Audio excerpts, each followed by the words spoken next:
Hey guys, a super common question we get from people who are looking for their first electric violin is, hey, listen, I play jazz or I play worship music or I play country. Which instrument should I get for that genre? And the answer may surprise you a little bit. What if we look to the guitar world for some analogies? It's a fairly common thing to say that a Telecaster is a country type guitar, right? You see tons and tons of Telecasters in country music.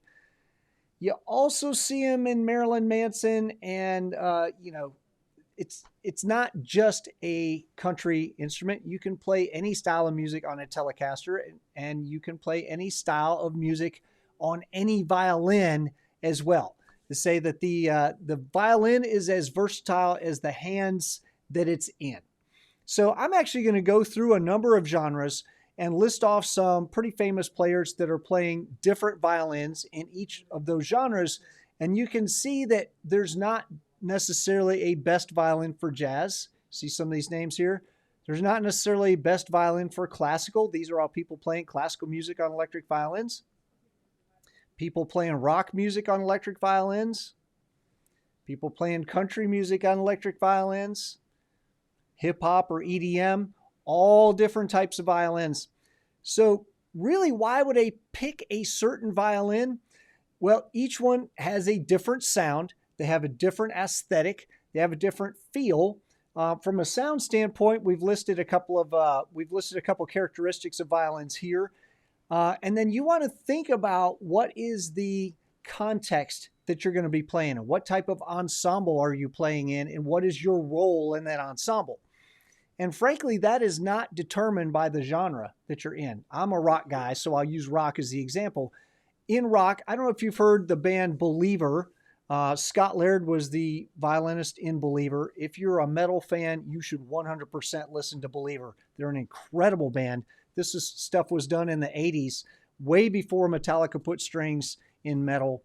And Scott's role in that metal band was to have a cleaner, more sort of a, I hesitate to use the word the acoustic because it's not, but it's a very clean and sort of violin-y type sound.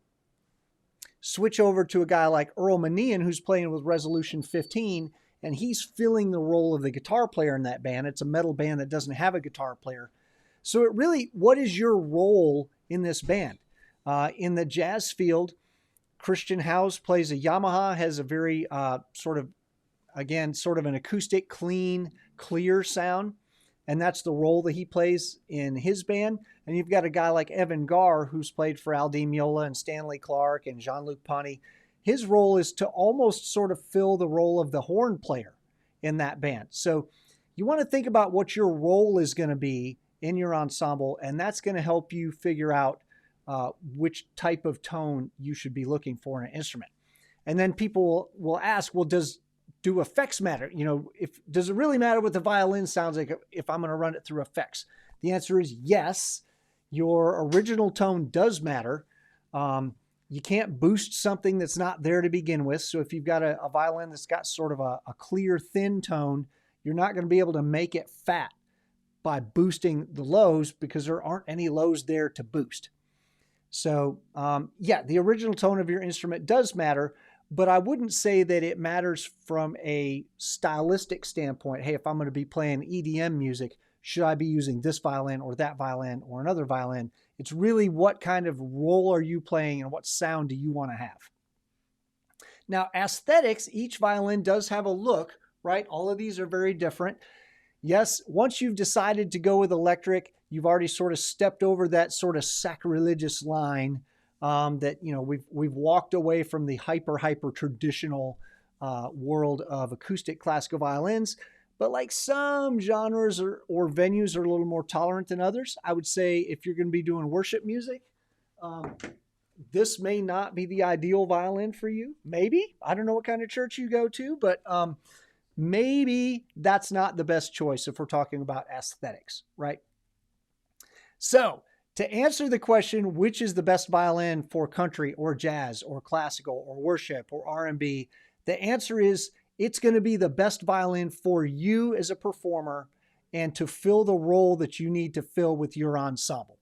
So I wish it was easy and I could say, oh, NS design is what you want for jazz, or bridge is what you want for classical, it's not going to be quite that easy. We're going to have a bunch more questions to ask. And you know what? That's all part of the fun and the adventure in this whole amplified violin world, right?